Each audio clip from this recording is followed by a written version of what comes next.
Կողմանության այսօրվա իրողությունների համատեքստում նաև Սամվել Կարապետյանի գործին անդրադարձել։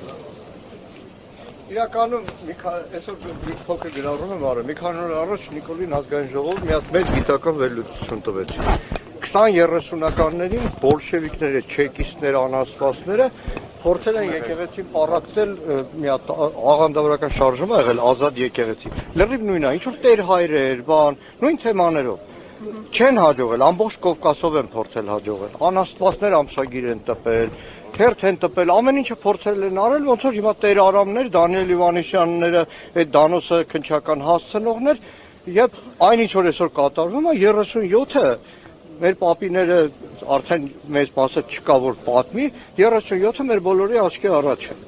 Եվ նույն այսօրվա դատաքննությունը Սամվել Կարապետյանի դատաքննությունը, այլոց մեր երկրում իրավական դատական համակարգը հետեւյալն է։ Դատավորի անունը հնչում է, բոլորը գիտեն։ Օրինակ Դանիելյան Արմենին, որ խնդրում էին ԿՊ-ին, ասում էին տարեք վճռաբեք, որ կալանքի էլ որոշում չկայացնի։ Բոլորը գիտեն, Դանիելյան Արմենը անունը կա, նշանակում է կալանքը կա։ Չեմ ուզում դեպքերից տասված, որ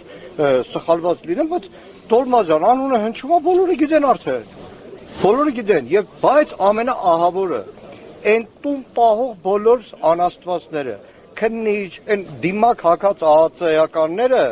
թող հասկանան, որ տեսախցիկի առաջ են դիմակով։ Գնում են տուն երեսներին երևի տուննել են թքում։ Թող չարդարանան տուն են պահում։ Ոչ մեկ ԱԱԾ պետից, քնչականի պետից մինչև վերջի ստահակ։ Ասում պետությանն ենք ծառայում։ Պետությանը չեն ծառայում, Ստալինին ժամանակ էլ են պետությանը ծառայում միլիոնավորների գլուխները։ Բոլորը։ Եվ այսօր մեկ էլ տեսնում ես փորձ է արվում։ Այդ ծառայամիտները որոշ դեպքերում փորձում են չկմեղանալ, փաստաբան են դառնում, արդարություն են փորձում պաշտպանել։ Այսինքն հարցը հասնում է միտեղ, որ փաստաբանը նստած է մի քանի ամիս առաջ դիմացի դատախազի աթոռներ նստած նույն անարդարությունը գործում են։ Եվ այս բոլոր տարիներին եղել են արդարություն, բայց այս ձևի ցինիկությունը հաստատ չի ներվելու։ Այդ պատի տակերով իրենք չեն քայլելու։ Չի ներել, դուք չեք ներելու, ես չեմ ներելու, իմ երեխեք չեն ներելու։ Համար ինչ քայլեր եք անում, պարոն Մանուկյան, խորհրդարանական ընդդիմությունը մասնավորապես ինչ է անում այսօր առավոտյան տեղի ունեցած գործողություններից հետո, մասնավորապես նաև որ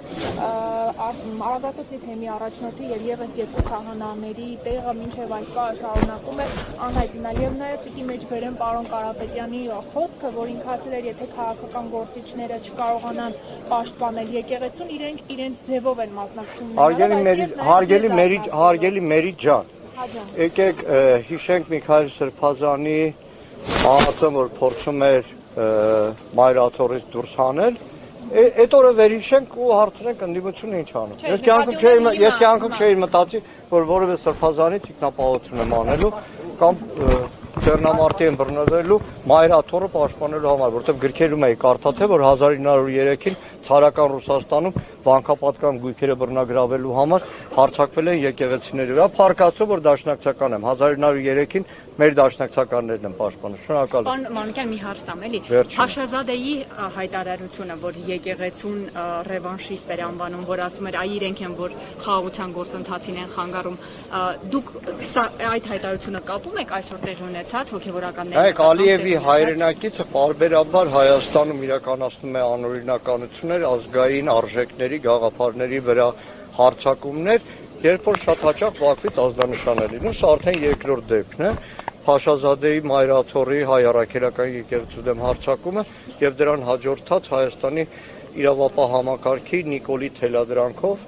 իրավապահ արդեն մեղ կա ասել, Նիկոլի ստրուկների, Նիկոլի ծառաների թելադրանքով